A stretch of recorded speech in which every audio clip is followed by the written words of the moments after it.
গণঅভ্যুত্থানের পরে আমরা দেখেছি যে মানুষের ভিতরে যে দেশপ্রেম, সেই দেশপ্রেম কিন্তু অনেক বেশি বেড়েছে। মানুষ এখন দেশকে নিয়ে অনেক বেশি সচেতন। শহীদ পরিবার সমূহ বা যারা আহত রয়েছেন, যে কোনো সুযোগ সুবিধার বাইরে সবাই চায় আসলে প্রথমত যে মর্যাদা, সম্মান এবং বিচার, এটা আমাদের সবার প্রাপ্তি। কারণ আমরা কোনো সুযোগ সুবিধা দিয়ে তাদের যে আত্মত্যাগ, সেই আত্মত্যাগকে আসলে আমরা আর মূল্যায়ন করতে পারবো না, সেই ক্ষতি আমরা পূরণ করতে পারবো না।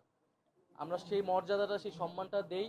যে স্বপ্ন নিয়ে আসলে আপনাদের সন্তানরা আন্দোলনে গিয়েছিল, আমরা গণঅভ্যুত্থানে অংশগ্রহণ করেছিলাম, আমরা নির্যাতিত হয়েছি, আমরা হয়তো ভাগ্যক্রমে বেঁচে গিয়েছি। ফলে যারা বেঁচে গিয়েছি তাদের দায়িত্বটাই এখন বেশি।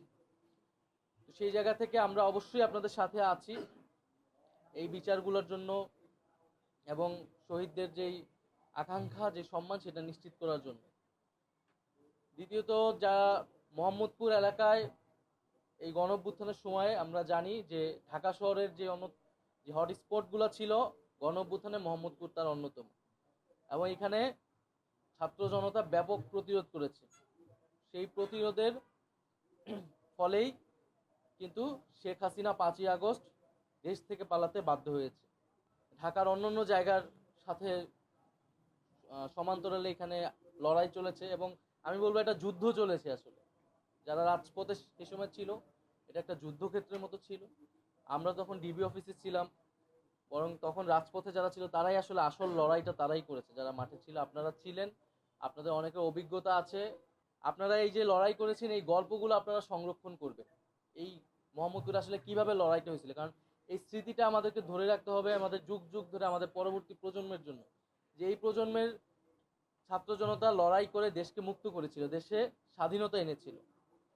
ফলে আপনারা সেই স্মৃতিগুলো সংরক্ষণ করবেন এবং আমরা এই হট স্পটগুলো প্রত্যেকটাতে একটা স্মৃতিস্তম্ভ তৈরি করার পরিকল্পনা, আমি যখন সরকারে ছিলাম তখনও সেই উদ্যোগ নেওয়া হয়েছিল। স্থানীয় সরকার মন্ত্রণালয়ের অধীনে কাজ চলতেছে, একটি জাদুঘর হচ্ছে।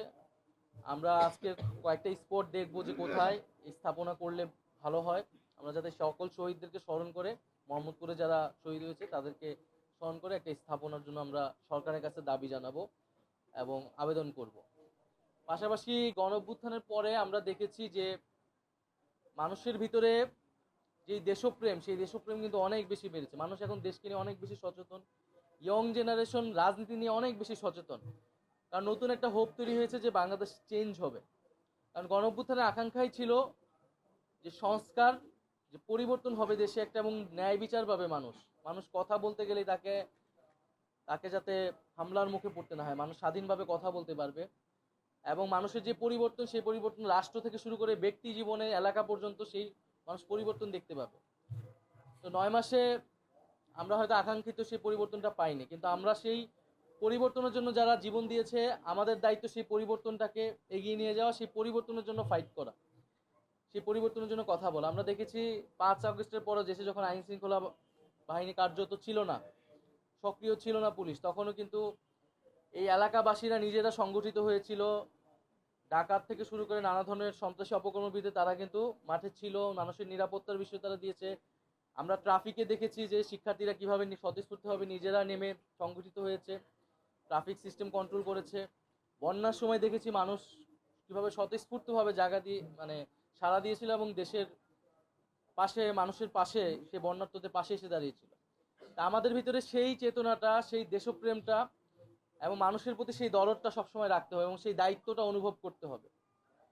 এটাই আমি মনে করি গণঅভ্যুত্থানের শিক্ষা, যে আমাদেরকে দায়িত্ব নিতে হবে সমাজের জন্য, রাষ্ট্রের জন্য, এবং মানুষের প্রতি ভালোবাসা সেটা রাখতে হবে। এবং এলাকায় এলাকায়, পাড়ায় পাড়ায় আপনারা সংগঠিত থাকবেন, যারা এই লড়াইটা করেছেন।